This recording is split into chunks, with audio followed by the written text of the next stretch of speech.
আবার বলছে কারেন্টের সমস্যা, আবার বলে কারেন্ট বিলের সমস্যা। এটাও শুনছি, আমরা সত্যি মিথ্যে জানি না। কিন্তু এই সময় সমস্যা তো কোনো কথা নাই। সরকার যেখানে সারে কৃষিতে প্রচুর ভুতুর্কি দিচ্ছে, সেখানে ভুতুর্কি দিয়ে 1 নম্বর কারণ হলো পানি দেওয়া। এখানে ভুতুর্কি দেওয়া উচিত ছিল সরকার, সেটা না করে কর্তৃপক্ষ এই সমস্ত কথা বলে। এই সমস্ত অযোগ্য ব্যক্তিদেরকে চাকরিতে রাখে কী জন্য, সেটা হলো আমার বড় প্রশ্ন। এবং ক্ষতি হচ্ছে, মানে অভ্যস্ত এখানে 3 ফসল করা, সেখানে 1 ফসল এখন সন্তুষ্ট থাকতে হচ্ছে, তাও সেই সময় পানি পাওয়া যায় না। ভাই, আপনি তো এই প্রজেক্টের দায়িত্বে আছেন। জি, আপনি তো প্রজেক্ট ম্যানেজার হিসেবে দায়িত্ব পালন করতেছেন। জি। আসলে এই যে এই প্রতিষ্ঠানগুলো, এই প্রজেক্টগুলোর অবস্থা কেমন একটু যদি বলেন।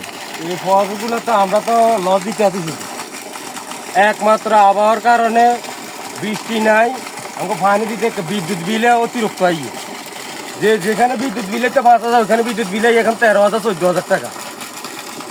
তাই 13,000 14,000 টাকা। তো আমরা যদি এনে ব্যয় করি হাসতে, এনে আয় করি আমি, এনে যদি ব্যয় হয়ে যায় বৃষ্টি, তো খেলাগুলোর মধ্যে ইয়ে করবো নি।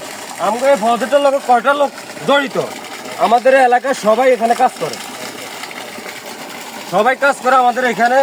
মনে করে না আমরা 700 750 টাকা হাজিরা দিই। এখন যদি ফসল যদি কোম্পানি বন্ধ করে দেয়, তাহলে এই মানুষগুলো কোথায় দিব, কার কাছে যাবে? তারপরে যায় আমাদের ধান, জি। এই ধানের করে এবার আমাদের মনে করেন পানির কারণে প্রতি শতাংশে না হলে মনে করেন 2 মণ 1.5 মণ করে কম হয়েছে।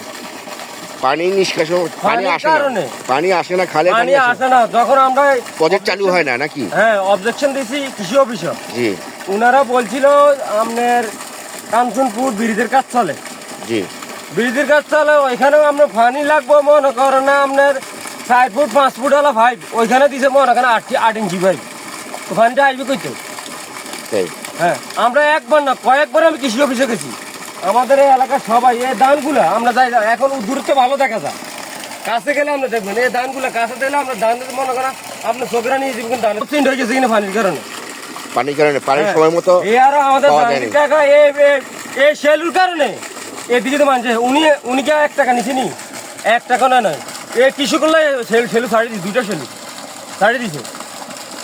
এই এই পানির সমস্যা দেখি, এই 2টা সেলু উনি না হলে তো 2 থেকে 2.5 লাখ টাকা খরচ হয়েছে এগুলা গাড়তে, কিন্তু 1 টাকা কৃষকের থেকে নেয় নাই, 1 পয়সা নেয় নাই, সব কৃষকগুলো ছাড়ি দিচ্ছে দুটোটা। কি বলে রামগঞ্জের উচ্চ বিদ্যালয়ের প্রতিষ্ঠাতা রামগঞ্জ প্রতিষ্ঠাতা, ব্যবসায়ী এবং সমাজসেবী